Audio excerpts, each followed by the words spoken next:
Push, Sarah. One more big push. Doctor, Martinez called out from between Sarah's legs. Sarah Williams gripped the hospital bed rails. Her knuckles white as another contraction tore through her body. At 38, this was supposed to be her miracle baby after 15 years of trying. Her whole world had narrowed to this moment, the pain, the anticipation, the hope that maybe this time everything would finally be perfect. Where is he? Sarah gasped between breaths. Where's my husband? The delivery room door burst open with such force it slammed against the wall. Richard Williams strode in, his expensive Italian suit wrinkled, his face flushed with anger instead of the excitement Sarah had dreamed of seeing. His Rolex caught the harsh fluorescent lights as he checked the time with obvious irritation. Finally decided to show up, Sarah managed through gritted teeth, trying to hide the hurt in her voice. Don't start with me, Sarah. I was in the middle of closing the Morrison deal when you decided to go into labor. Richard's voice carried that familiar edge of blame that always made Sarah's stomach clench. Couldn't you have waited until Monday? Dr. Martinez looked up sharply from his position. Sir, your wife needs your support right now. She's been in labor for 18 hours. She needs to understand that some things are more important than her timing, Richard snapped, loosening his silk tie as if the very act of being in the delivery room was suffocating him. Sarah felt tears mixing with sweat on her cheeks. This was supposed to be the happiest day of their lives. She had dreamed of this moment through countless failed fertility treatments, 3 devastating miscarriages, and years of Richard's growing coldness. In her fantasies, he would hold her hand, whisper words of encouragement, maybe even cry with joy when their baby finally arrived. The baby's crowning, Dr. Martinez announced, his voice filled with professional excitement. Sarah, give me everything you've got. Your daughter is almost here. Sarah bore down with all her strength, thinking of the tiny life about to enter the world, a life she had already loved fiercely for 9 months, talking to her belly every morning, playing Mozart while she worked in her garden, dreaming of the family they would finally become. It's a girl, Dr. Martinez lifted the crying infant, her tiny fists waving in the air. She's beautiful and healthy, perfect 10 fingers and 10 toes. Sarah reached out her trembling arms, tears streaming down her face. My baby girl, my Emma, the name they had chosen together during one of their rare peaceful moments. Sitting in the nursery they had painted soft yellow because they wanted to be surprised, but Richard's voice cut through her joy like a blade. A girl. We talked about this. Sarah, I need a son. Someone to carry on the Williams name and take over the business. The words hit Sarah like physical blows.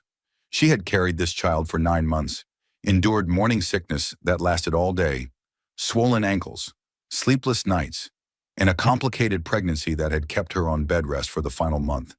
And his first words were disappointment. Richard, please, Sarah whispered, still reaching for their daughter. Just hold her. Look at how perfect she is. No. Richard's voice was ice cold, colder than she had ever heard it. This is just another one of your failures. Sarah, first you can't get pregnant naturally, then you lose 3 babies, and now when you finally manage to carry one to term, it's not even what I asked for. Around them, the medical staff had gone silent, their faces shocked by the cruelty in Richard's words. Dr. Martinez held baby Emma protectively, his dark eyes flashing with something Sarah couldn't quite identify. Mr. Williams, Dr. Martinez said firmly, stepping slightly between Richard and Sarah. Your daughter is perfect and healthy. Your wife just went through 18 hours of labor to bring this beautiful child into the world. Perhaps you might want to— Don't tell me about my wife, Richard snarled, his face reddening. And don't tell me about this disappointment. I specifically told Sarah I needed a male heir. Instead, she gives me another mouth to feed with no benefit to my legacy. Sarah felt something breaking inside her chest. Not just her heart, but something deeper.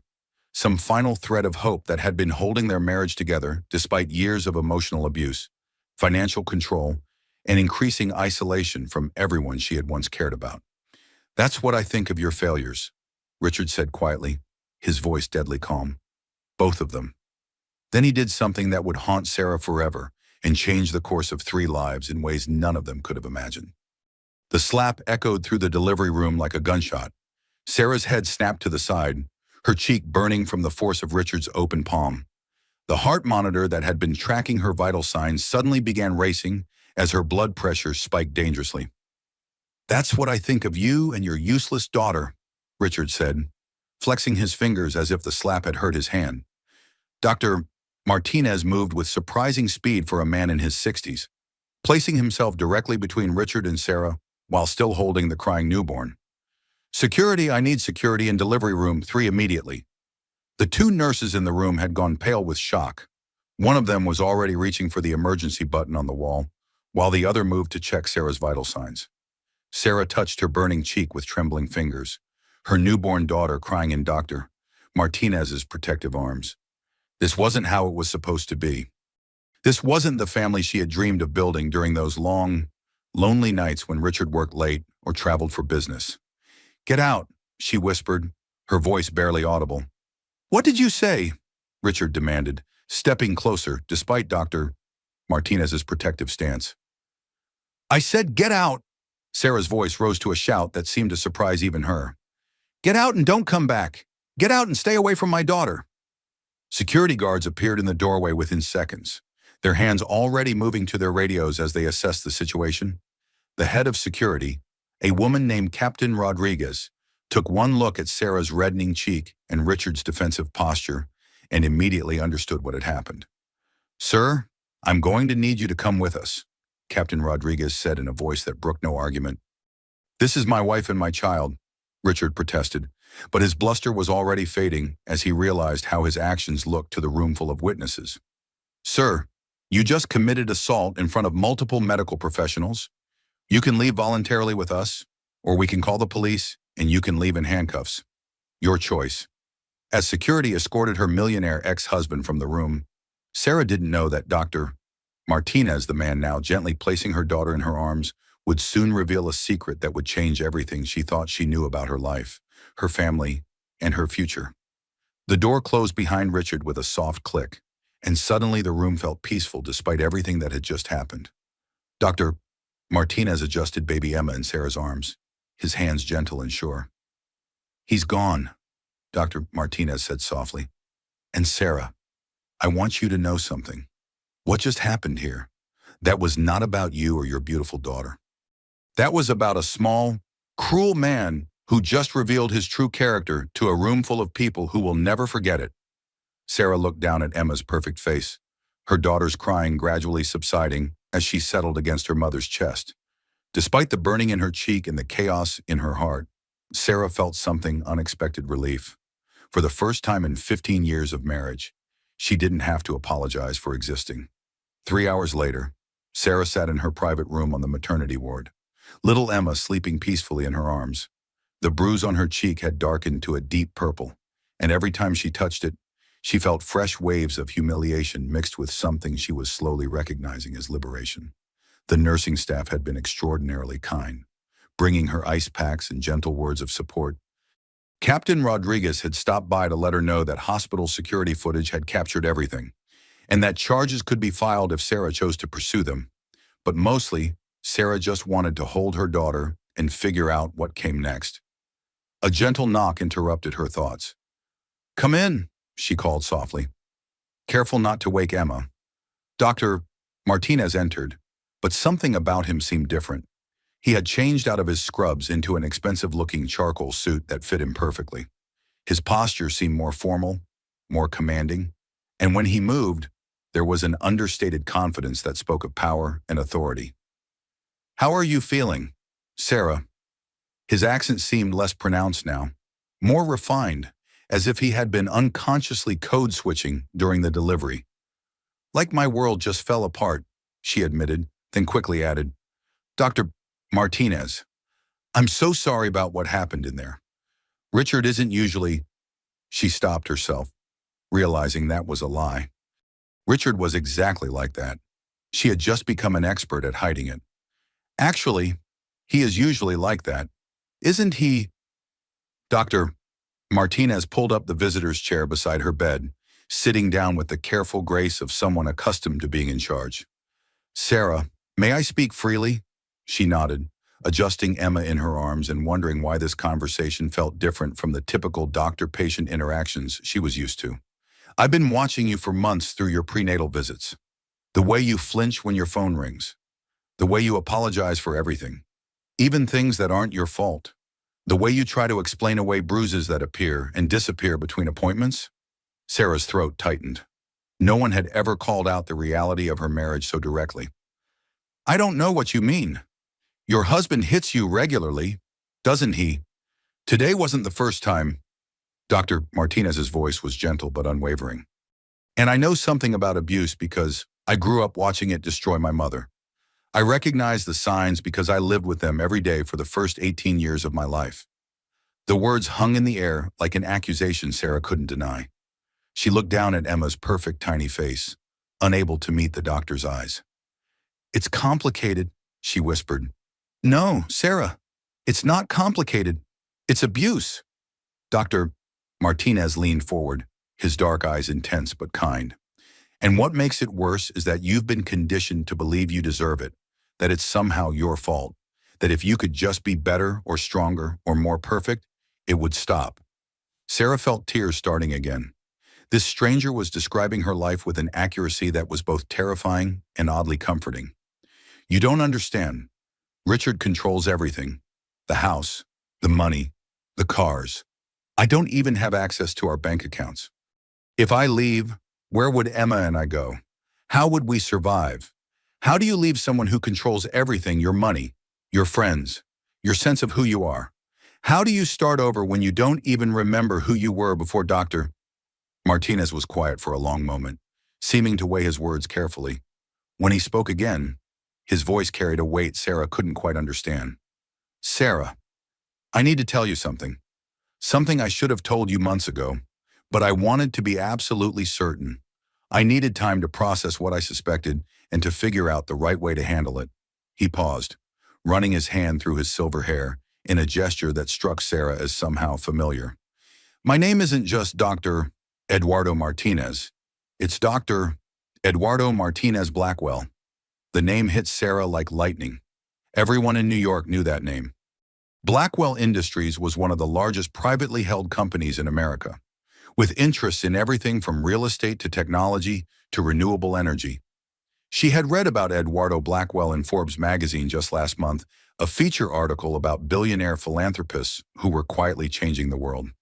That's impossible, she breathed, staring at this man who had just delivered her baby and was now claiming to be one of the richest people in America.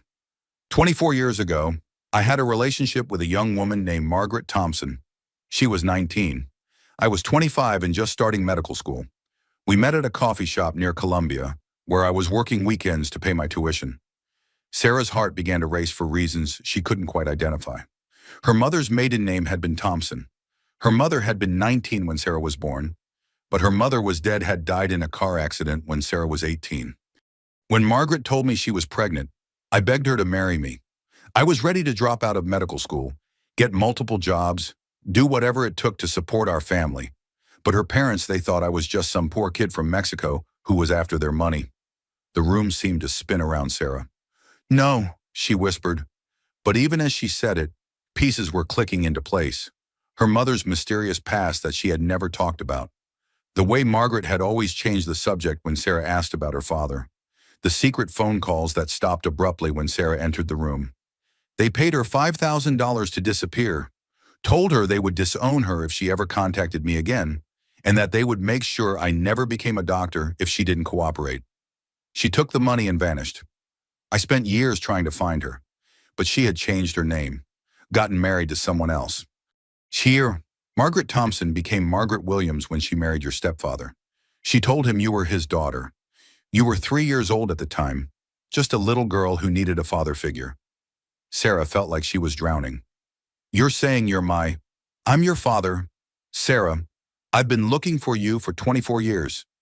Emma stirred in Sarah's arms, making soft baby sounds that seemed impossibly loud in the sudden silence. Dr. Martinez, her father, looked at his granddaughter with tears in his eyes that he was trying hard to control.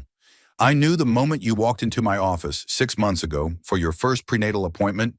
You have your mother's eyes and her smile, but you have my hands and my stubborn chin. See? He held up his hands next to hers. The similarity was undeniable, the same long fingers, the same square palms, even the same small scar on the index finger from a childhood accident. Why didn't you say anything before? Sarah's voice was barely a whisper. I needed to be absolutely certain.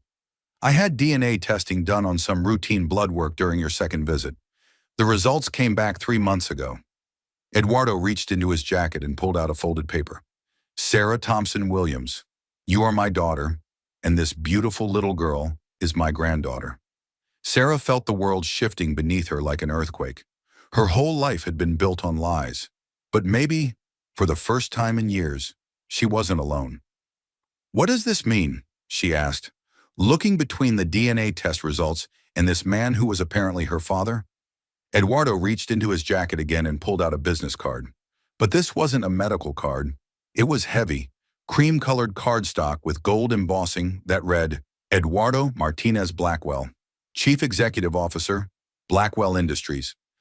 It means you never have to be afraid of Richard Williams again, he said, his voice carrying the quiet authority of someone accustomed to wielding real power. It means you have family who will protect you and Emma. And it means that the life you thought you were trapped in was just the prologue to the story you're really meant to live. Sarah stared at the business card, trying to process the magnitude of what she was learning. Her millionaire ex-husband had just revealed himself to be an abusive monster, and the doctor who delivered her baby had just revealed himself to be her billionaire father. Emma made a contented sound in her sleep, and Sarah looked down at her daughter with wonder. This little girl would never know what it felt like to be powerless, to be trapped, to believe she deserved less than everything good the world had to offer. Eduardo, Sarah said, testing the name on her tongue. Dad. What happens now? Eduardo smiled, and for the first time, Sarah could see her own smile reflected back at her. Now, my dear daughter, we go home, and we start building the life you and Emma deserve. The next morning, Sarah stared out the window of the private car Eduardo had sent for her. She was being discharged from the hospital, but instead of going home to the mansion in Westchester that she shared with Richard, she was heading to a penthouse apartment in Manhattan that Eduardo kept for out-of-town guests. The transition felt surreal.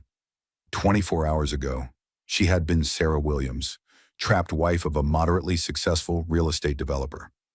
Now she was apparently Sarah Martinez, daughter of one of the richest men in America, with access to resources she couldn't even begin to comprehend. Mrs. Williams, the driver, a kind-faced man named James, glanced at her in the rearview mirror. Mr. Blackwell wanted me to let you know that everything's been prepared for you and the baby. Nursery supplies, clothing, whatever you need. If there's anything specific you'd like, just let me know.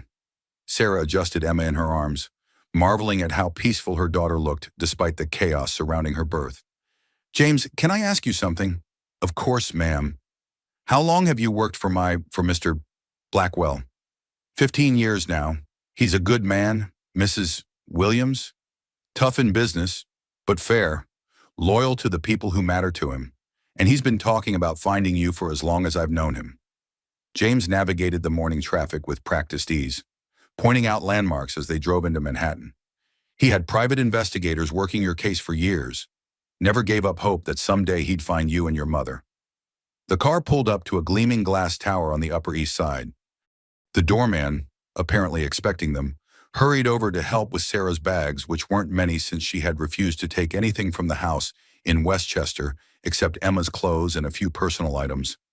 Welcome home, Miss Blackwell, the doorman said with a warm smile that made Sarah's heart skip a beat. Miss Blackwell. Sarah had never heard those words before, but they sent a strange thrill through her. Not Mrs. Williams, not someone defined by her marriage to a man who treated her like property, but Miss Blackwell, a person in her own right with her own identity and power. The penthouse elevator opened directly into the apartment, and Sarah stepped out with a gasp that made Emma stir in her arms. Floor-to-ceiling windows offered a breathtaking view of Central Park, the trees just beginning to show their autumn colors. The space was elegantly furnished, but felt warm and welcoming. Nothing like the cold showcase that Richard had preferred for their home. Sarah. Eduardo appeared from what looked like a home office, his face lighting up at the sight of her and Emma. He was dressed casually in dark jeans and a white button-down shirt, looking more like someone's favorite uncle than one of the most powerful men in America. "How are you feeling? How's my granddaughter?" "We're both fine," Sarah said, though she felt anything but fine. The events of the past day kept hitting her in waves. The violence of Richard's reaction, the revelation about Eduardo's identity, the complete upheaval of everything she thought she knew about her life. "Eduardo, this is all so overwhelming. Yesterday, I didn't even know you existed. And now you're discovering that your life can be completely different than what you thought possible?" Eduardo gently touched Emma's tiny hand with one finger, his expression soft with wonder. "I know it's a lot to process, Sarah, but I need you to understand something fundamental. You don't have to go back to him, ever. You don't have to be afraid anymore." Sarah sank into one of the plush armchairs, Emma cradled against her chest. "It's not that simple. Eduardo, Richard won't just let me go. He's used to getting what he wants, and he doesn't handle rejection well. When I don't come home today, when I don't answer his calls, he's going to escalate." Eduardo's expression hardened slightly. "Richard Williams is worth about $50 million, most of it tied up in real estate and investments that could disappear overnight if the right pressure were applied." He paused, meeting Sarah's eyes directly. "I'm worth $15 billion in liquid assets alone." The numbers were so large Sarah couldn't quite comprehend them. The difference between 50 million and 15 billion was like the difference between a puddle and an ocean. "I'm not trying to intimidate you with money," Eduardo continued, settling into the chair across from her. "I'm trying to show you that you have options now. Real options. The kind of options that come with real power." Sarah's phone, which had been mercifully quiet during the drive from the hospital, suddenly erupted with Richard's ringtone. She looked at the screen and felt her stomach clench with familiar fear, a Pavlovian response developed over years of walking on eggshells. "Don't answer it," Eduardo said quietly, his voice carrying the kind of calm authority that came from never having to raise it to be heard. "But if I don't, he'll just get angrier. And when he gets angry, Sarah, look at me." Eduardo's voice was firm but gentle. "You are not responsible for managing his emotions anymore. You are not responsible for preventing his anger or minimizing his reactions. That's what abusers do. They train you to believe that their feelings are your responsibility, that their violence is something you provoke, rather than something they choose." The phone stopped ringing, then immediately started again. Sarah stared at the screen, watching Richard's name flash over and over, and felt something shift inside her chest. For the first time in 15 years, she didn't feel the automatic compulsion to answer, to apologize, to try to make things better. "He's going to keep calling," Sarah said, but her voice was steadier now. "Then let's make sure he understands the new reality." Eduardo walked to his home office and returned with a cordless phone. "James, please get Michael Harrison on the line." Within minutes, Eduardo was speaking to someone in a tone that was polite, but carried undertones of absolute authority. "Michael, I need you to contact Richard Williams immediately." "Yes, the real estate developer. Tell him that if he contacts my daughter again by phone, text, email, or in person, I will personally destroy his business and ensure he spends the next decade in litigation." Sarah listened in amazement as her father, the words still felt foreign, but increasingly right, calmly explained that she would be filing for divorce immediately, that any harassment would result in swift legal action, and that Richard would do well to remember that crossing the Blackwell family was a career-ending mistake. "That's right. Michael, my daughter," Eduardo continued. "No, this isn't a negotiation. This is a statement of fact. Mr. Williams has 48 hours to process this information and adjust his behavior accordingly." When Eduardo hung up, Sarah's phone had finally stopped ringing. "Is it really that simple?" she asked, feeling like she was watching someone perform magic. "Power usually is simple, Sarah. The complicated part is learning when and how to use it responsibly." Eduardo sat down across from her again. "But there's something else we need to discuss. Something about your future and Emma's future." "What do you mean, Sarah? You're my only child." "When I die, Blackwell Industries, all of it will be yours. But I don't want to wait until I'm dead to share my life with you. I want to be part of raising Emma, and I want you to be part of the work that gives my life meaning." Eduardo leaned forward, his eyes bright with excitement. How would you feel about becoming the vice president of the Blackwell Foundation? It's our charitable arm. We give away $50 million a year to causes that matter: education, healthcare, women's shelters, environmental protection. The room seemed to tilt around Sarah, vice president of a foundation that gave away more money in a year than Richard was worth in total. I don't know anything about running a foundation, she whispered. You'll learn. And Sarah, you'll be brilliant at it. I can tell already you have your mother's heart for helping people, and my stubborn streak when it comes to getting things done. It's a powerful combination. Emma made a soft sound in her sleep, and both adults looked down at her with wonder. She was so tiny, so perfect, so completely unaware that her life had just changed in ways that would affect her forever. She'll never want for anything, Eduardo said quietly. Education, opportunities, the freedom to choose her own path based on her interests and talents rather than her gender or her circumstances. Everything I couldn't give you. For the first time since Emma's birth, Sarah felt something she had almost forgotten existed: hope. Not the desperate, clinging hope she had lived on during her marriage. Hope that Richard would change, that things would get better, that maybe this time would be different. This was something bigger and more solid. This was hope backed by power, by resources, by family who chose to love and protect each other. What happens now? Sarah asked. Eduardo smiled, and she could see her own determination reflected in his expression. Now we start building the life you and Emma deserve. And if Richard Williams wants to fight that, he's about to learn what it means to take on the wrong family. Outside the windows, New York City stretched out below them, full of possibility and promise. Sarah was beginning to understand that she wasn't just escaping from something, she was stepping into something magnificent. Across town in his glass-walled office overlooking the Hudson River, Richard Williams was learning what it felt like to be afraid. The call from Michael Harrison had been brief but devastating. Eduardo Martinez Blackwell. The Eduardo Martinez Blackwell.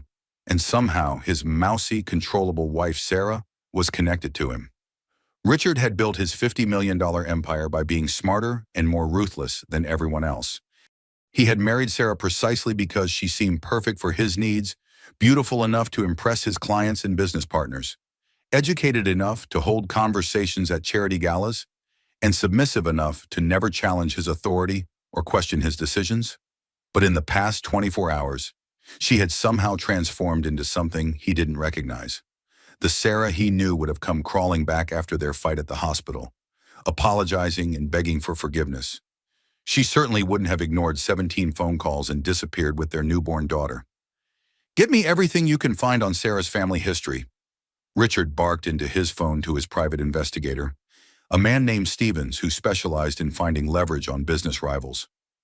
I want to know how she's connected to Blackwell Industries. I want birth certificates, school records, medical records, everything, and I want it today. Richard paced behind his desk, his expensive Italian leather shoes silent on the thick Persian rug. Through his office windows, he could see the construction cranes working on his latest development project, a luxury residential complex that would net him $15 million in profit if everything went according to plan. But nothing was going according to plan anymore. His assistant's voice came through the intercom. Mr. Williams, there's a woman here to see you. She says it's about your wife. She doesn't have an appointment, but she seems quite insistent. Send her in, Richard said, hoping this might be Sarah coming to her senses. The woman who entered was elegant in a way that money couldn't buy, probably in her early 60s, with perfectly styled silver hair and the kind of understated jewelry that cost more than most people's cars.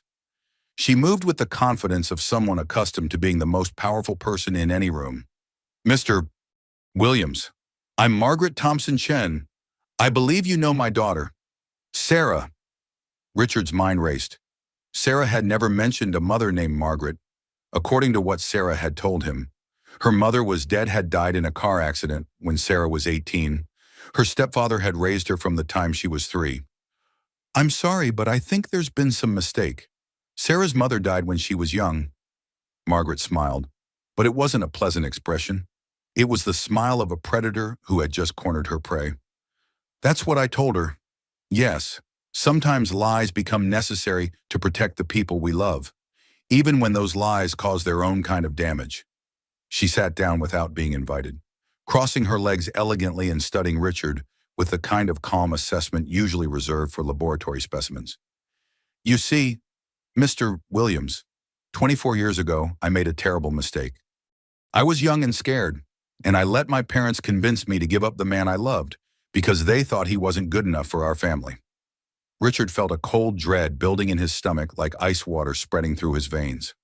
The man I loved was Eduardo Martinez. He's worth considerably more now than he was then. But even 24 years ago, my parents underestimated his potential. It's a mistake I've regretted every day since. What do you want? Richard asked, his voice tight with barely controlled panic. I want to make amends for the damage I've done. You see, I've been watching Sarah for years, following her life from a distance, making sure she was safe and happy, and I've seen what you've done to her. Margaret leaned forward slightly, her voice never rising above conversational level, but somehow becoming more intimidating. I know about the bruises, Mr. Williams. I know about the financial control, the isolation from friends and family, the systematic destruction of her self-esteem. I know about the emotional abuse that's made my bright, wonderful daughter believe she's worthless. You don't know anything about my marriage. I know enough. I know that you've been hitting my daughter for years. I know that you struck her in a hospital delivery room in front of witnesses. I know that you called your newborn baby a failure. Margaret's voice remained perfectly controlled, but her eyes were hard as diamonds. And now that Eduardo has found her, now that she knows who her real father is, I finally have the chance to protect her the way I should have been protecting her all along. Richard stood up abruptly, his chair rolling backward into the credenza behind his desk. Get out of my office. Oh, I'll leave. But first, let me give you some friendly advice. Margaret's voice was steel-wrapped in silk, the tone of someone delivering an ultimatum disguised as a suggestion. Don't fight this divorce, Mr. Williams. Don't try to take custody of that baby. Don't make any moves against Sarah or Eduardo or anyone in the Blackwell family. Are you threatening me? I'm warning you. You see, I married very well the second time around. My husband, Dr. James Chen, is one of the most prominent surgeons in the city.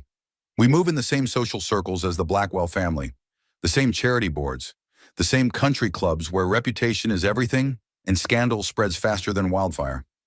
Margaret stood gracefully, smoothing her skirt with hands that didn't shake. It would be such a shame if word got out about how Richard Williams treats his wife, how he struck a woman who had just given birth to his child, how he called his newborn daughter a failure in front of a room full of medical professionals. The blood drained from Richard's face. No one would believe. The entire delivery room staff witnessed it. Mr. Williams, doctors, nurses, security guards, all upstanding professionals with sterling reputations and no reason to lie. Margaret moved toward the door, then turned back with that same predatory smile. Plus, of course, there's the security footage, high-definition video with excellent audio quality. She paused at the door, her hand on the handle. Sign the divorce papers when they arrive. Accept whatever settlement Sarah's lawyers offer. Pay your child support on time, and disappear from her life quietly and permanently. Do that, and this all stays private between the people who were already there. Fight it. Margaret shrugged elegantly. Well, let's just say that the society pages can be very unforgiving, and my husband and I know an awful lot of people who write for them. After she left, Richard slumped into his chair, his hands shaking as he reached for the bottle of scotch he kept in his desk drawer. He had underestimated Sarah, and now he was paying the price. But Richard Williams hadn't built an empire by giving up at the first sign of trouble. He picked up his phone and dialed his lawyer. Marcus, it's Richard. I need you to file an emergency custody petition immediately. Yes, for the baby. Tonight, if possible. Richard, are you sure that's wise? If what you told me about the hospital incident is true? I don't care about the hospital. I'm not going to let some billionaire steal my family just because he's got more money than me. Sarah is obviously having some kind of mental breakdown, probably postpartum depression. She's been manipulated by this man who claims to be her father. Any reasonable judge will see that the baby belongs with her real family. What grounds are you planning to claim? Richard smiled grimly.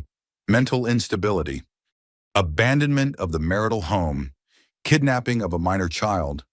Take your pick. The point is to get Emma back and force Sarah to come home where she belongs. As he hung up the phone, Richard felt some of his confidence returning. Eduardo Martinez Blackwell might have billions of dollars, but Richard had something more powerful, the legal system. And in family court, money didn't always win. Sometimes the biological father who could present himself as the stable, concerned parent had the advantage. He opened his laptop and began making notes for his custody petition.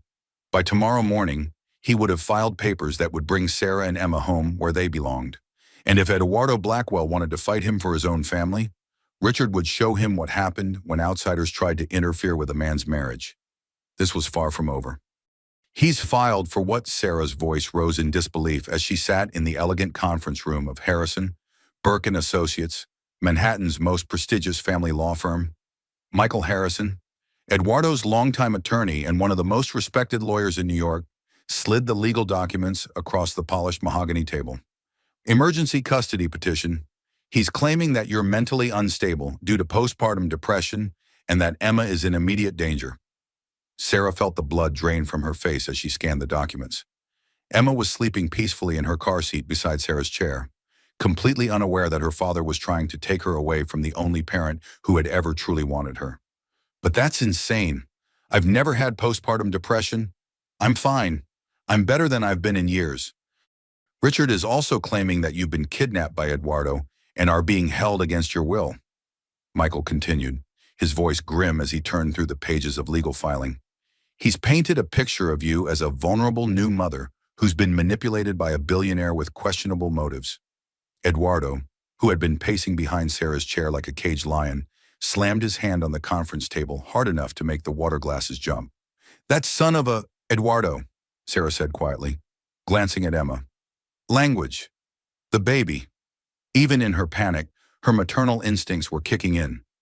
Eduardo looked at his 3-day-old granddaughter and immediately softened, his expression shifting from rage to protectiveness.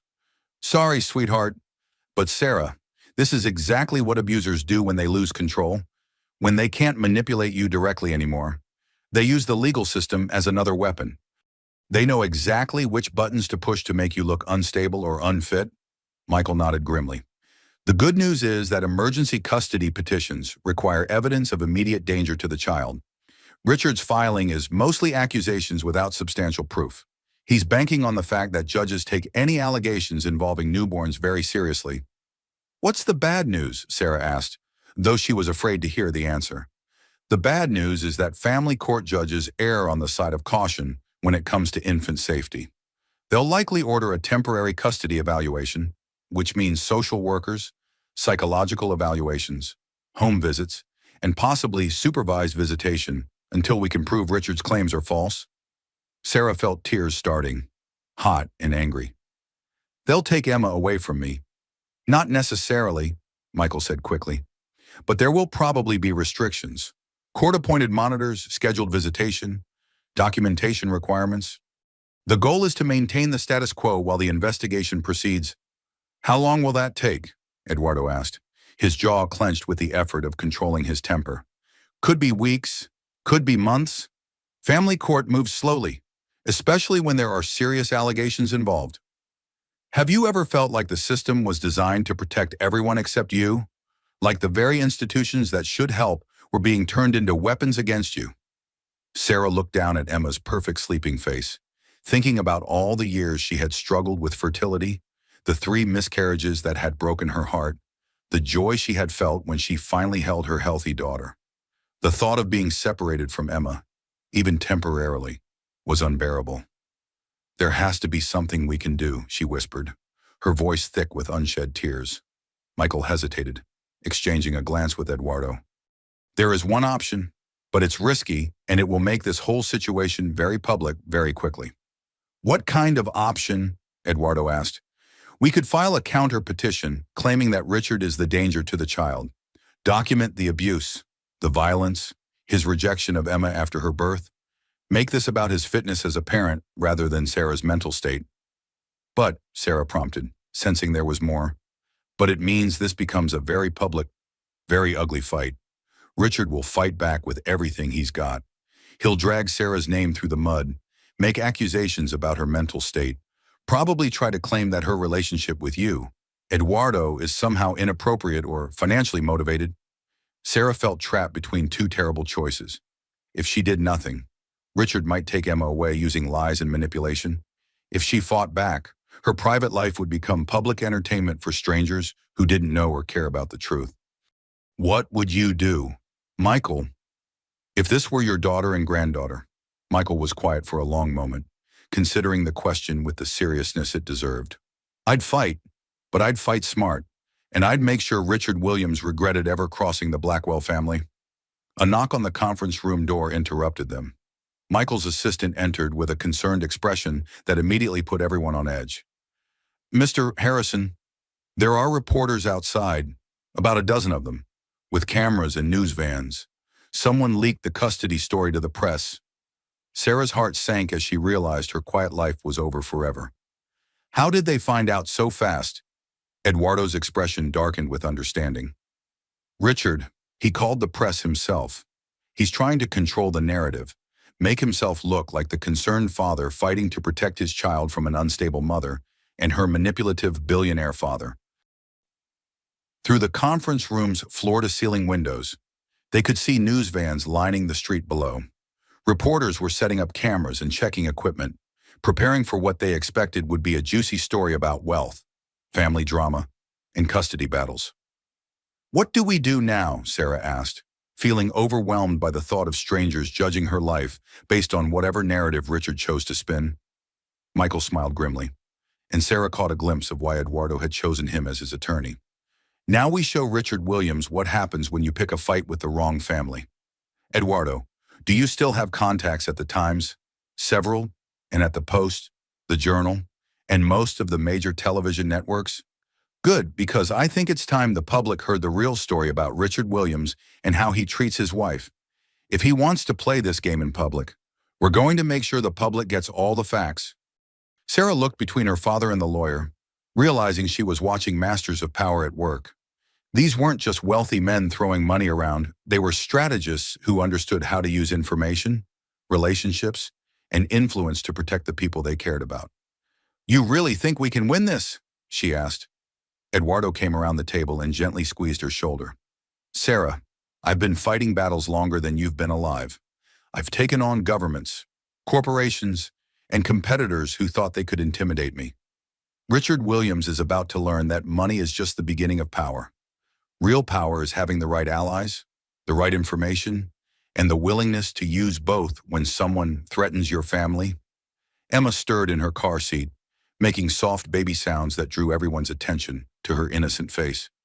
Sarah reached down to comfort her daughter, stroking her tiny hand with one finger.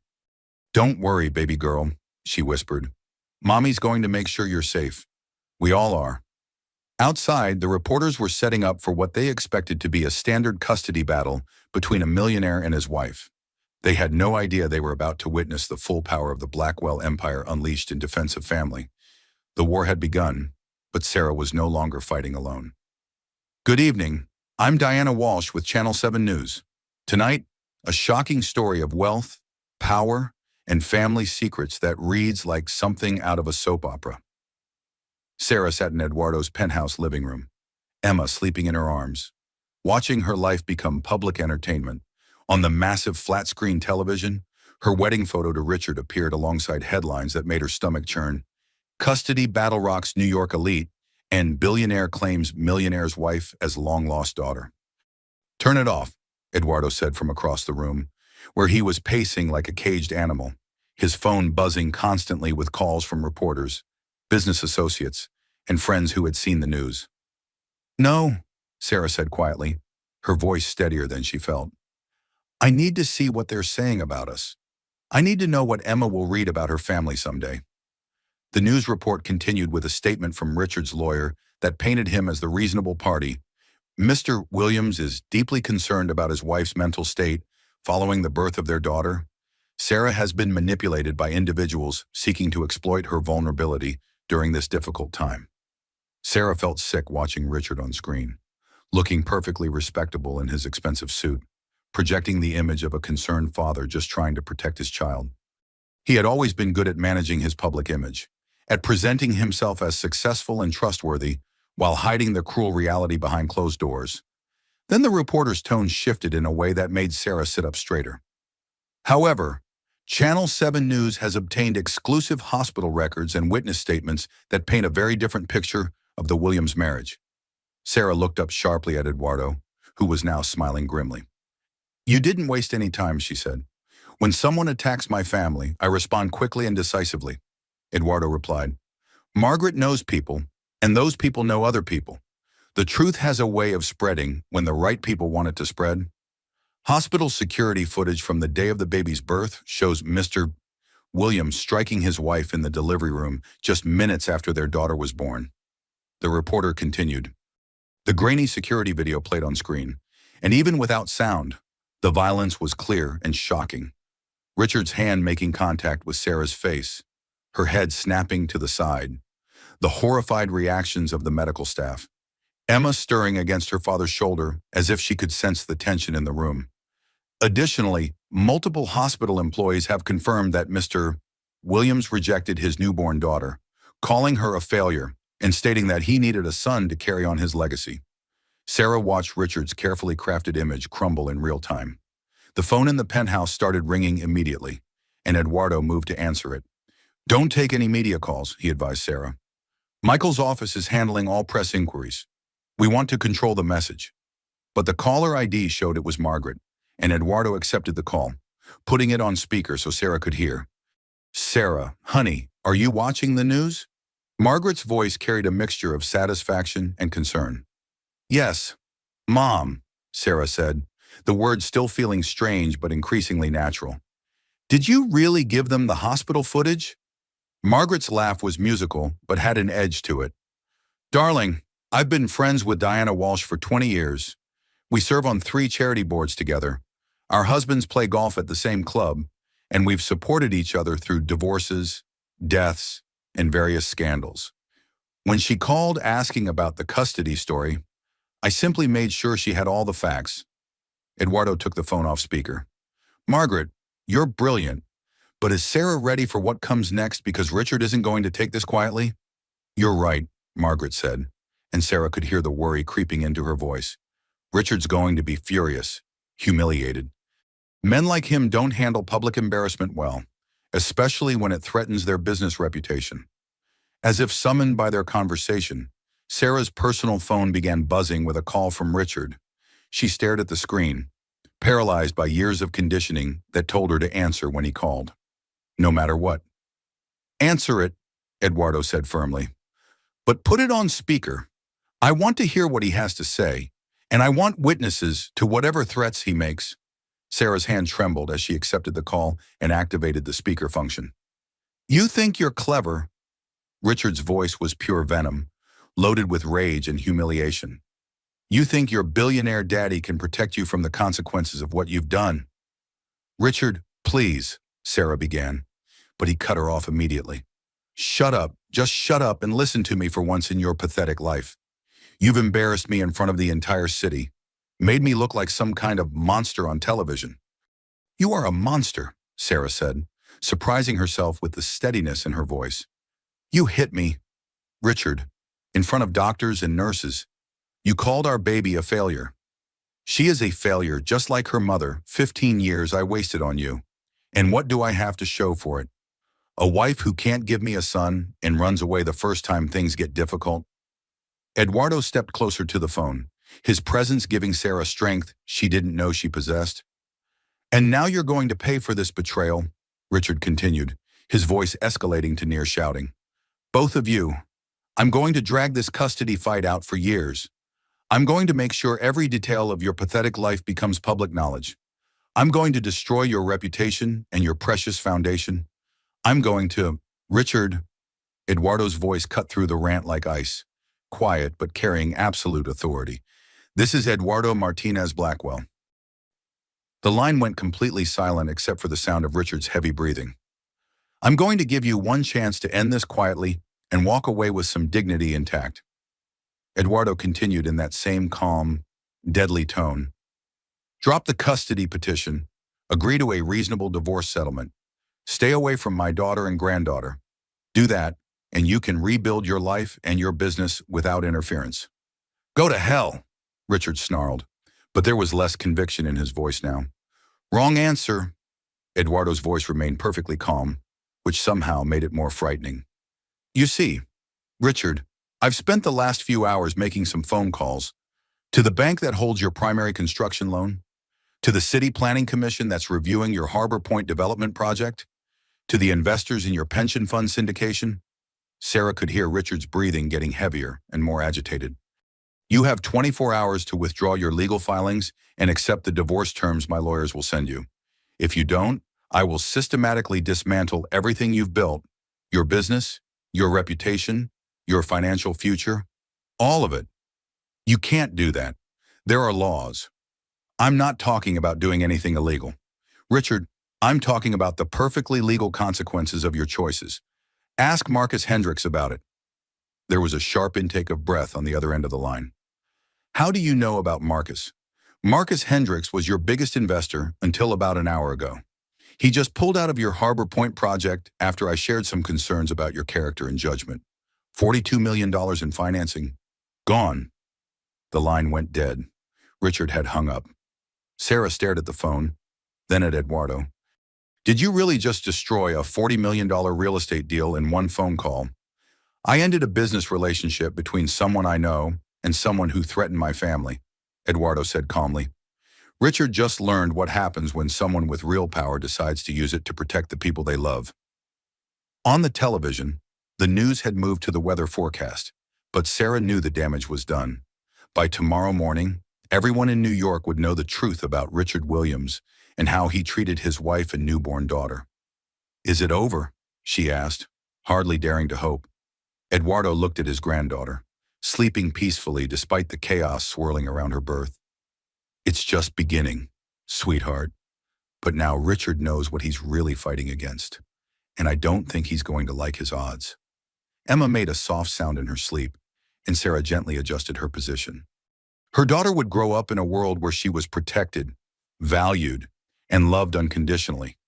That was worth any amount of public scrutiny or media attention.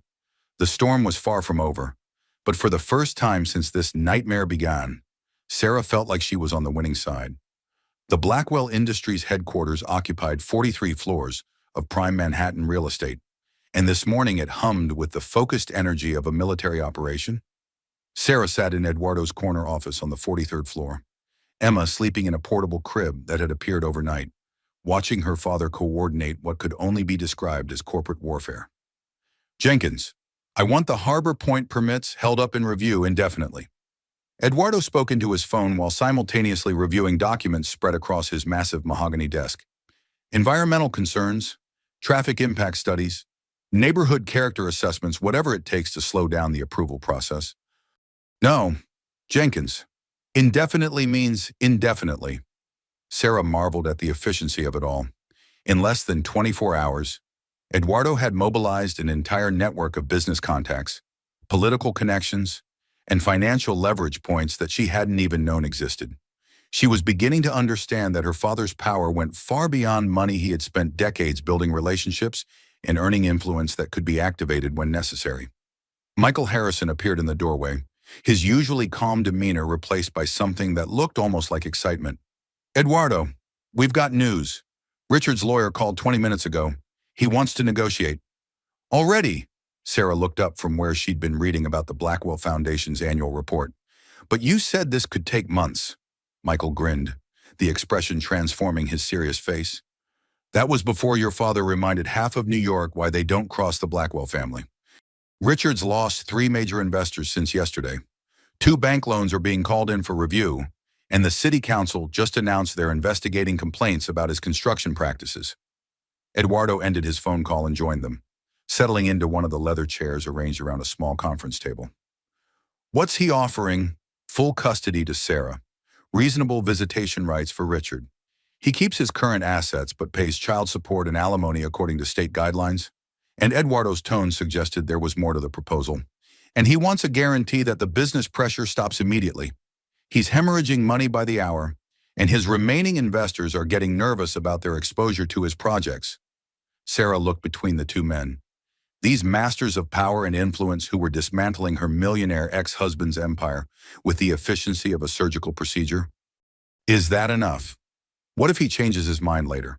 What if he decides to fight for custody when Emma's older?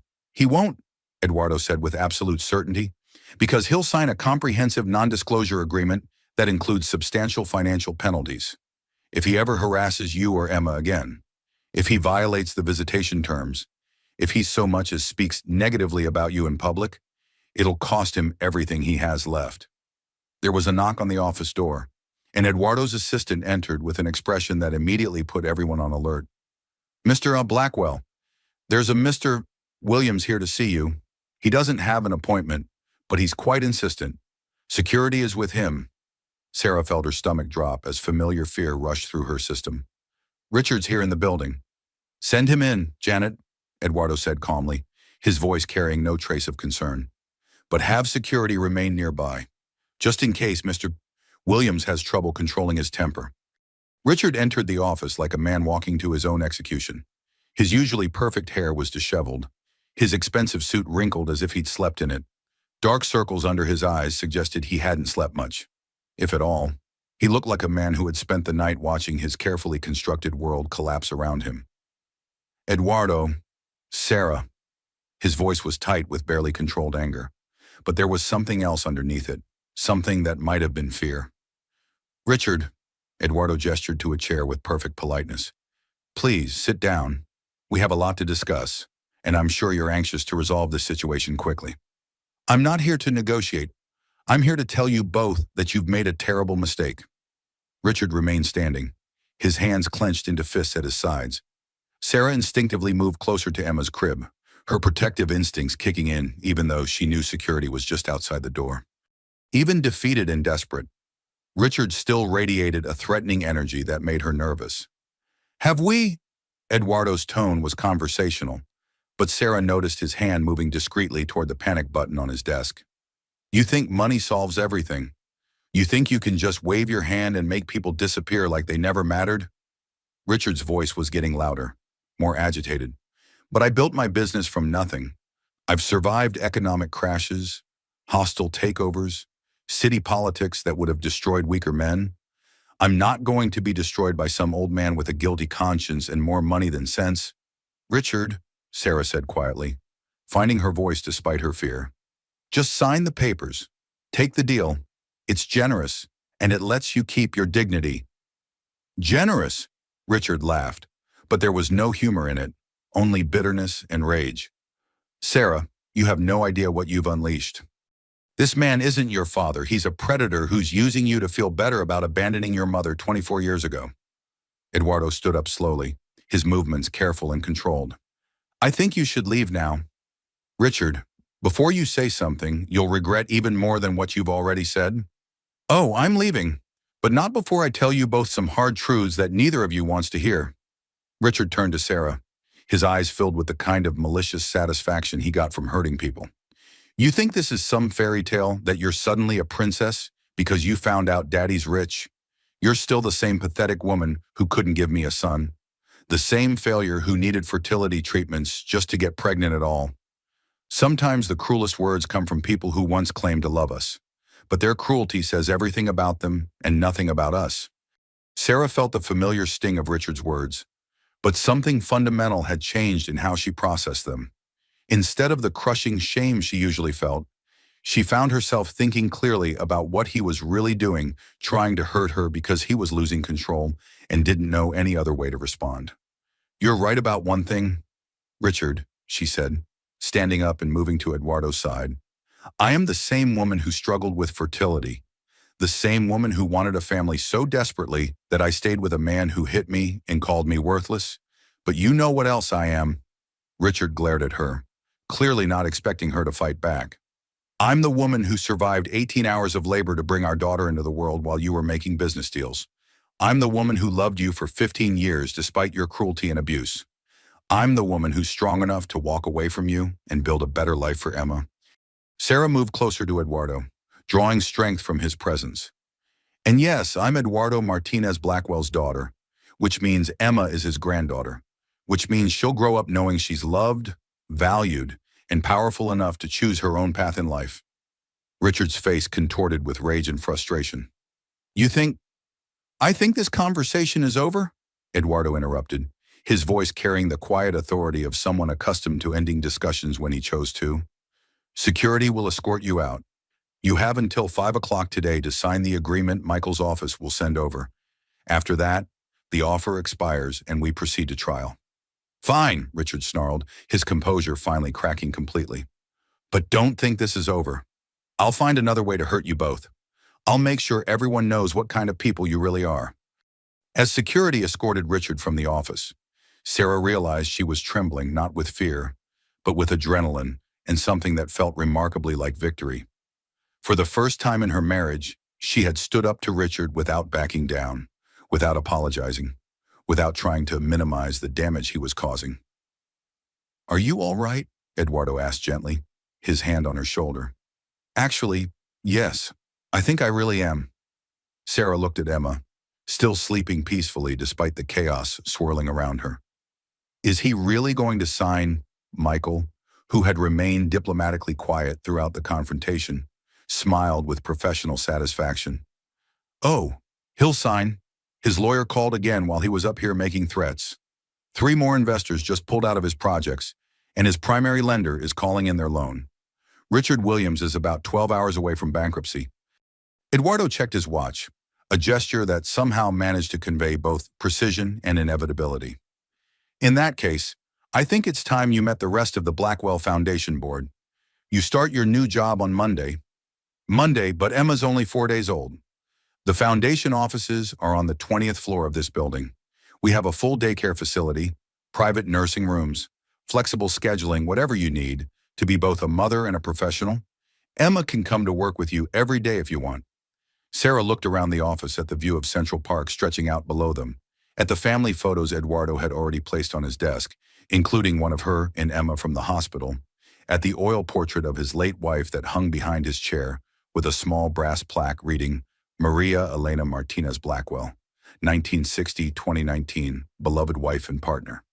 For the first time since Emma's birth, she felt like she was exactly where she belonged. "What will I be doing at the foundation?" she asked. "Changing lives," Eduardo said simply, "starting with your own." At exactly 4:57 p.m., Richard Williams walked into the conference room at Harrison, Burke and Associates, looking like a man attending his own funeral. His lawyer, Marcus Gold, followed behind carrying a thick folder of documents and wearing the resigned expression of someone who had spent the day explaining to his client why surrender was the only viable option. Sarah sat at the far end of the polished conference table with Emma sleeping in her arms, Eduardo on one side and Michael Harrison on the other. The contrast between the two sides of the table was stark. Sarah's team radiated calm confidence while Richard looked like he was barely holding himself together. "Mr. Williams," Michael said formally, his voice carrying the weight of legal finality, "are you prepared to sign the custody and divorce agreements as previously outlined?" Richard slumped into his chair, his expensive suit wrinkled and his usually perfect hair disheveled. "Do I have a choice?" "There's always a choice," Eduardo said quietly, his tone neutral but his meaning clear. "But some choices have consequences you can't live with."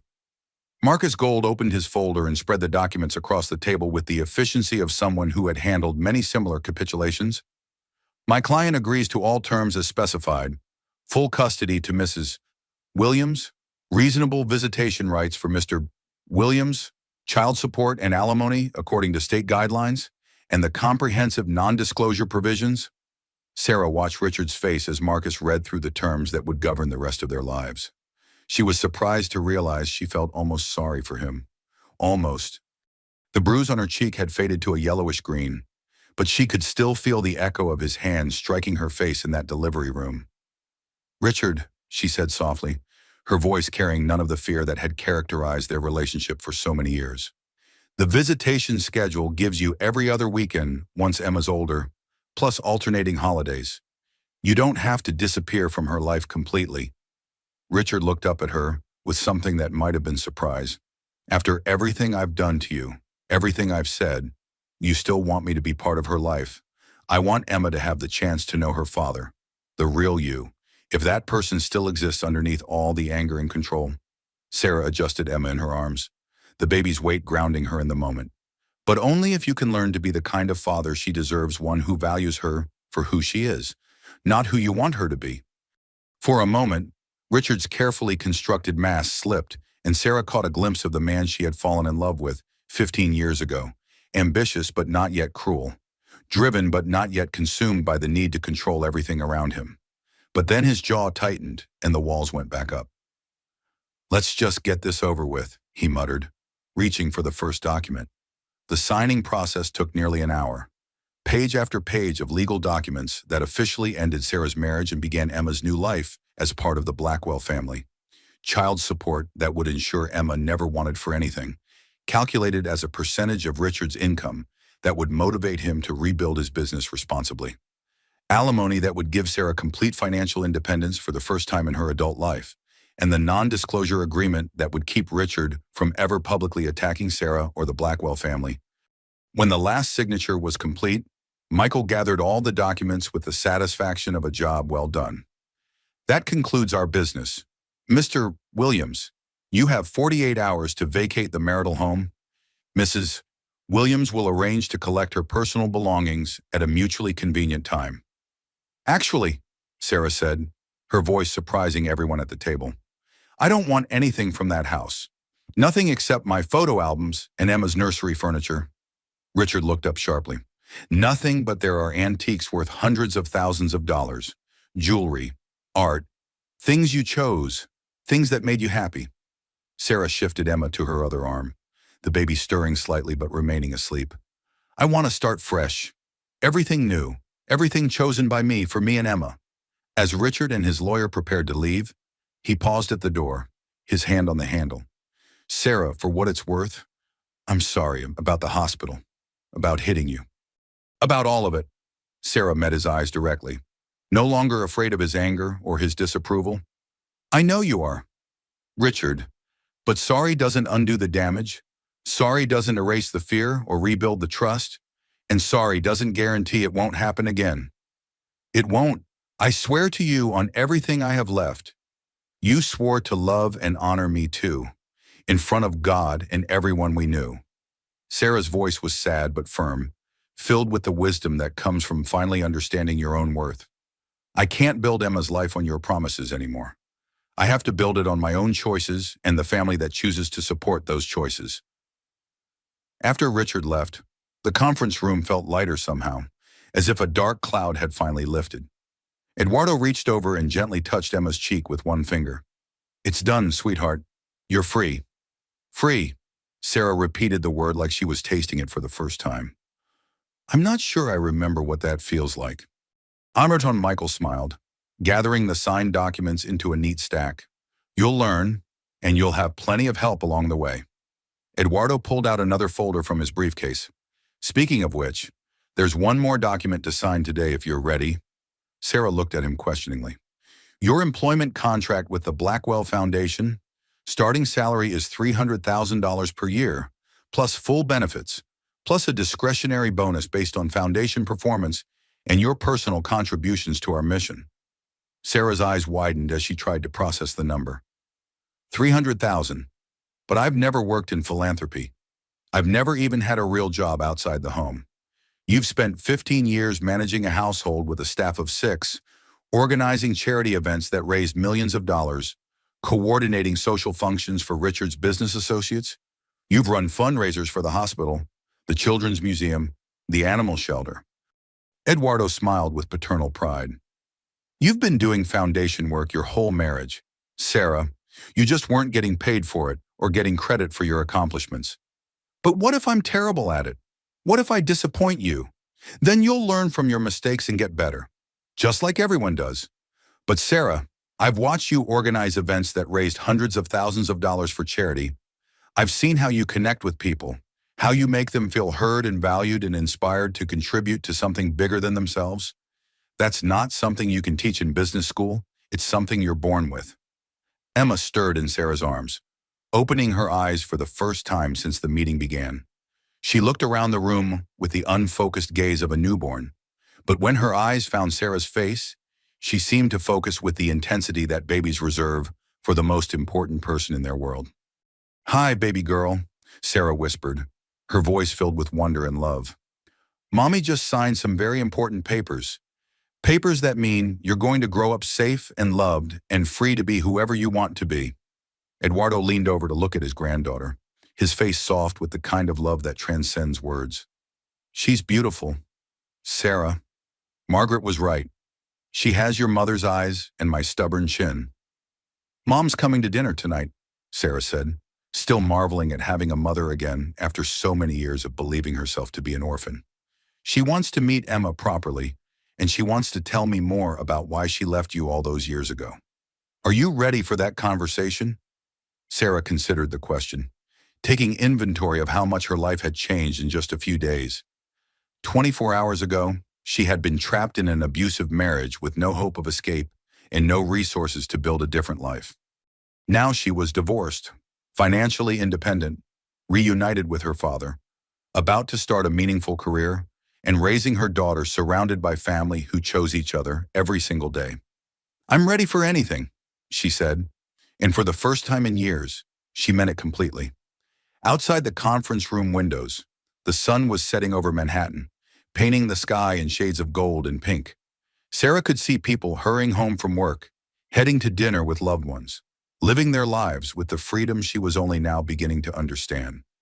Tomorrow, she would be one of them, a working mother building a future for her daughter based on her own choices and values. "Thank you," she said to Eduardo, her voice thick with emotion, "for everything, for finding me, for protecting us, for giving me a chance to become who I'm supposed to be."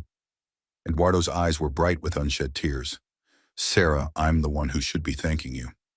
You've given me something I thought I'd lost forever when your mother disappeared: family. Real family. Built on love and choice rather than obligation." Emma made a soft cooing sound, and both adults smiled at the pure innocence of it. "Come on," Eduardo said, standing and offering Sarah his arm. "Let's go home and introduce this little angel to her grandmother properly, and then we'll start planning the rest of your lives." As they gathered their things and prepared to leave, Sarah realized that for the first time in her adult life, she was walking toward her future instead of running from her past. The difference felt like the difference between surviving and actually living. The penthouse dining room glowed with warm candlelight as Sarah, Eduardo, and Margaret shared dinner together for the first time in 24 years. The table was set with Eduardo's finest china and crystal, but the atmosphere was intimate rather than formal, a family reunion long overdue. Emma slept peacefully in a bassinet nearby, occasionally making soft baby sounds that drew everyone's attention and filled the silence with gentle wonder. "She's absolutely perfect," Margaret said for what felt like the 100th time, unable to take her eyes off her granddaughter. "She looks exactly like you did as a baby, Sarah, the same delicate features, the same peaceful expression when she sleeps."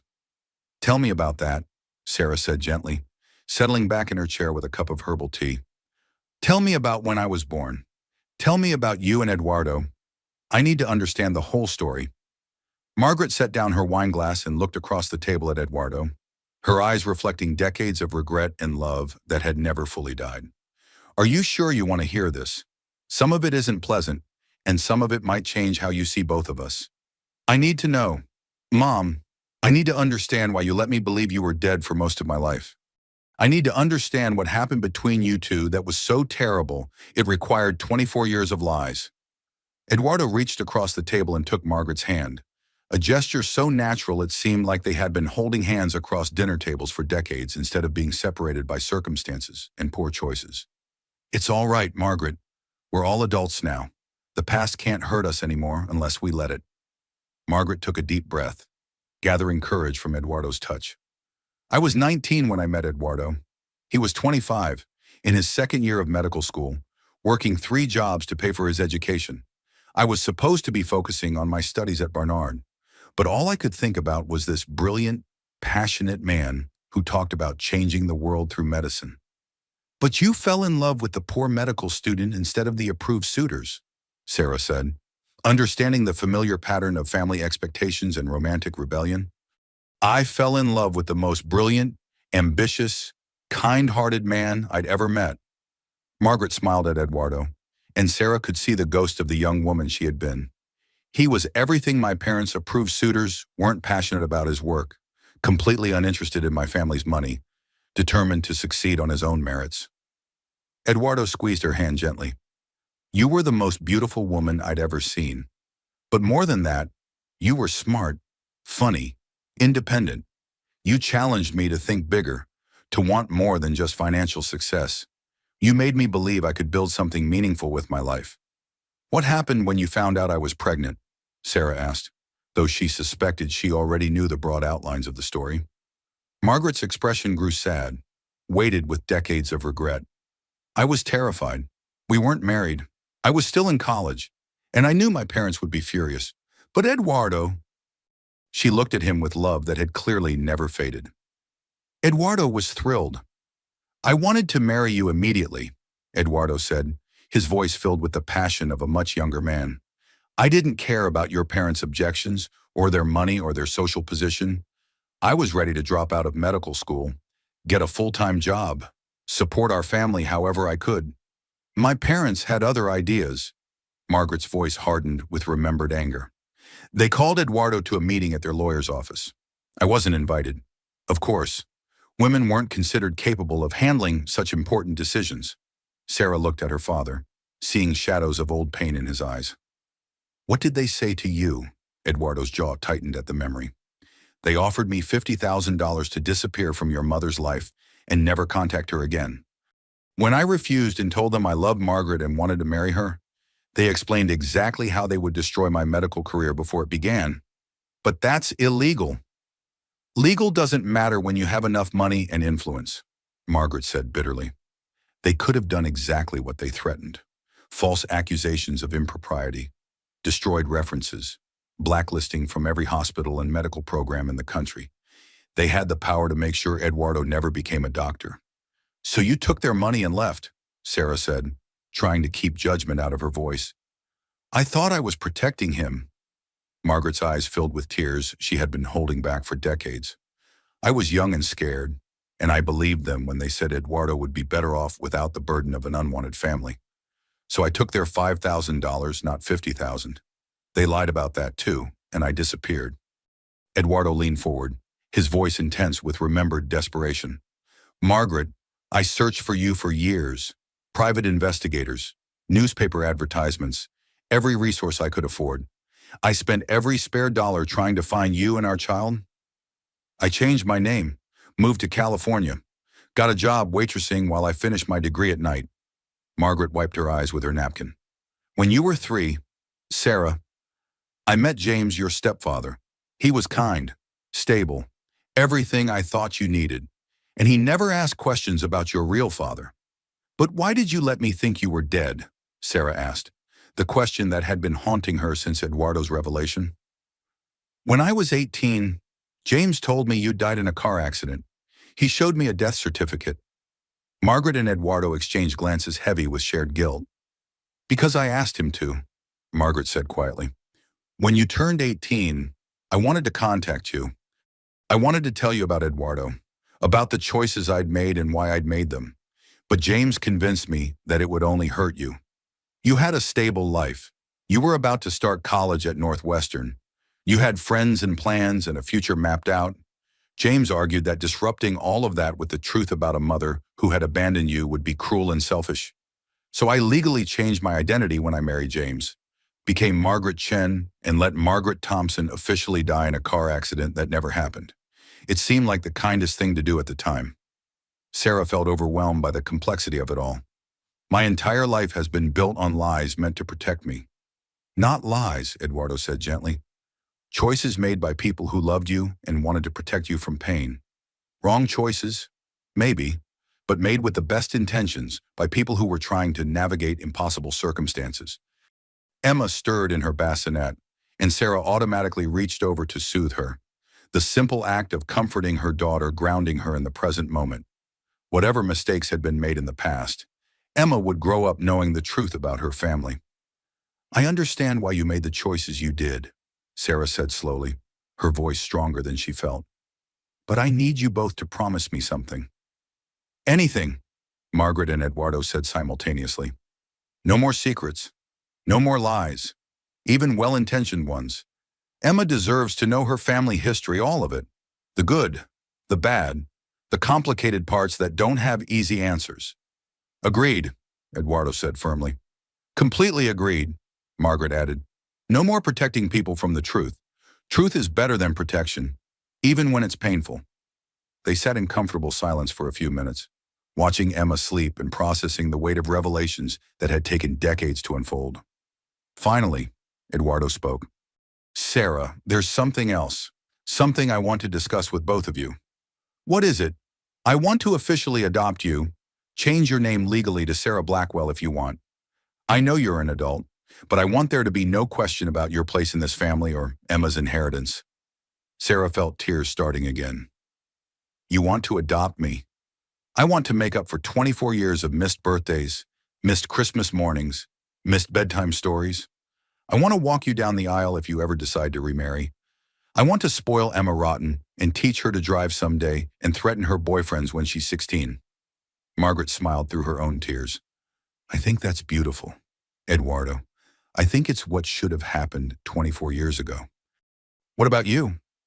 Mom, what are your plans now that we're all back in each other's lives? Margaret looked at Eduardo hopefully, and Sarah could see the young woman she had been peeking through the elegant facade of the woman she had become. Actually, your father and I have been talking about maybe trying again. We're older now, wiser. We both know what it feels like to lose each other, and we don't want to waste whatever time we have left. Sarah looked between her parents. The word felt completely natural now, and saw something she had never thought she would witness, a love story getting a second chance after decades of separation and regret. What do you think, sweetheart? Eduardo asked. Are you ready to have your family back together? All of us, the way it should have been from the beginning. Sarah looked around the table at the people who loved her, then down at Emma sleeping peacefully in her bassinet. For the first time in her life, she felt like she belonged somewhere completely. They say you can't choose your family, but sometimes the universe gives you a second chance to choose the family you deserve. Sometimes the family that finds you is exactly the family you need. I think Emma's going to be the luckiest little girl in the world, she said, her voice filled with wonder and gratitude. She's going to grow up surrounded by people who chose to love each other, even when it was difficult, even when it took 24 years to find their way back to each other. Outside the windows, New York City sparkled with millions of lights, each one representing someone else's story, someone else's family, someone else's journey toward love and belonging. Somewhere out there, Richard was probably nursing his wounds and planning his next move. But here, in this warm room filled with love and possibility, Sarah felt invincible. Her past was complicated, her present was challenging, but her future, their future, was bright with promise and unlimited potential. To new beginning, Eduardo said, raising his wine glass. To family, Margaret added, lifting her own glass. To love that's stronger than fear, Sarah concluded, touching her water glass to theirs. As they toasted, Emma stirred in her sleep and made a soft sound that seemed like approval. The Blackwell family was finally complete. 6 months later, Sarah stood in her office on the 20th floor of the Blackwell Industries building, looking out at Central Park in full autumn splendor. The leaves were turning brilliant shades of gold and crimson, and the morning sun made everything look like a painting worthy of the Metropolitan Museum of Art. Mama, mama, mama! Emma babbled from her playpen in the corner of the office, her chubby hands reaching for the colorful toys that hung above her head. At 6 months old, she was a happy, healthy baby who had become the unofficial mascot of the Blackwell Foundation and the delight of every employee in the building. Good morning, beautiful girl, Sarah said, scooping Emma up for their morning cuddle ritual. Are you ready for Grandpa's big announcement today? The Blackwell Foundation had thrived under Sarah's leadership in ways that had surprised even Eduardo. In 6 months, she had overseen the distribution of $25 million to causes ranging from domestic violence shelters to children's hospitals to environmental protection programs. More importantly, she had found her calling. Every grant they awarded, every family they helped, felt like a piece of healing for her own past. A knock on the door interrupted her thoughts. Come in, Eduardo entered, carrying 2 cups of coffee and wearing the biggest smile she had seen from him yet. He was dressed in his best suit, and there was an energy about him that suggested something significant was about to happen. "Good morning, my girls. How are we this beautiful October morning?" "We're wonderful," Sarah said, settling Emma on her hip in the practiced motion of an experienced mother. "You look like you have news, and knowing you, it's probably news that's going to change our lives again." "I do indeed." Eduardo handed her a coffee and gently tweaked Emma's nose, making her giggle with delight. "The adoption papers were filed this morning. As of today, you are officially Sarah Margaret Blackwell. And Emma Martinez Blackwell. I wanted her to carry a piece of her heritage from both sides of the family, her Mexican roots and her new future." Sarah felt tears of joy starting. After everything they had been through, after all the legal complications and media attention, it was still hard to believe that the transformation of her life was real and permanent. "It's really official. I'm really your daughter in the eyes of the law. You've always been my daughter, sweetheart. Now the law agrees, and no one can ever question your place in this family again." Through the office windows, Sarah could see reporters gathering in the plaza below. Today was the day Eduardo would announce his engagement to Margaret and officially introduce Sarah as his daughter and heir to the Blackwell empire. The media attention had been intense since the custody battle 6 months ago, but Eduardo's public relations team had managed it brilliantly. "Are you ready for this?" Eduardo asked, following her gaze to the crowd of cameras and reporters. "Once we make the announcement, there will be no going back to your quiet life. You'll be one of the most recognizable women in New York." Sarah considered the question seriously. 6 months ago, she had been a frightened, isolated woman trapped in an abusive marriage with no resources and no hope of escape. Now she was running a multi-million-dollar foundation, had been featured on the cover of Forbes magazine as the philanthropist to watch, and was about to become one of the most powerful women in America. "I'm ready," she said with confidence that surprised even her. "But first, tell me about Richard. How is he handling all of this? Is he staying within the boundaries of the custody agreement?" Eduardo's expression darkened slightly. "He's been compliant. He sees Emma every other weekend as scheduled. Supervised visits only until she's older and can communicate if there are any problems. He's been civil during the exchanges. But he's struggling financially. Lost most of his major investors after the media coverage. Had to sell the Westchester house and downsize his operations significantly. He's living in a modest apartment in Queens now and working on smaller projects." Sarah felt a complicated mix of emotions. She didn't miss Richard or regret leaving him, but she took no pleasure in his downfall either. Will he be okay? Will he be able to rebuild eventually? Marcus Gold thinks he'll recover, probably on a smaller scale than before. He's a survivor, Sarah, and he's learned some hard lessons about consequences. He'll find a way to land on his feet, and maybe he'll become a better person in the process. Emma started fussing, and Sarah automatically began the gentle bouncing motion that always calmed her daughter. "Sometimes I wonder if I was too harsh, if I destroyed his life unnecessarily. The divorce settlement was generous, but the business consequences..." Eduardo took Emma from her arms, and the baby immediately settled against his shoulder. He had a natural way with children that made Sarah's heart ache for all the years they had missed together. "Sarah, let me tell you something I've learned in 62 years of life, most of it in business where consequences matter. You are not responsible for the consequences of other people's choices, but if you hadn't left, Emma would be growing up in a house where violence was normal, where love was conditional, where women were treated as property to be controlled rather than people to be respected." Eduardo's voice was firm but gentle. "You didn't destroy Richard's life, sweetheart.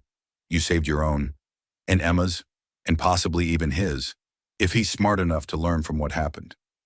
A soft knock interrupted them. Margaret peered around the door, looking radiant in a cream-colored suit that made her silver hair glow like spun platinum. The engagement ring on her finger caught the morning light and sparkled like a promise fulfilled.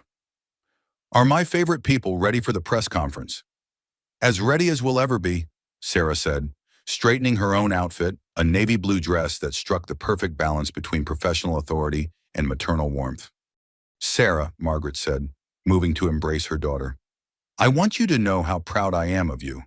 Not just for surviving what you went through with Richard, but for thriving, for building something beautiful and meaningful from the ashes of your old life. I had good teachers, Sarah replied, looking between her parents with gratitude that felt too large for words. I had people who showed me what real love looks like, what healthy relationships feel like, what it means to be valued for who you are rather than what you can provide. The three adults and one baby made their way to the elevator that would take them to the press conference. As they descended through the floors of the building that now represented Sarah's future, she thought about the journey that had brought them all to this moment. The elevator doors opened to reveal a room full of reporters, cameras, and bright lights. Sarah took a deep breath, lifted her chin with the confidence she had learned from her father, and stepped into her new life as a public figure.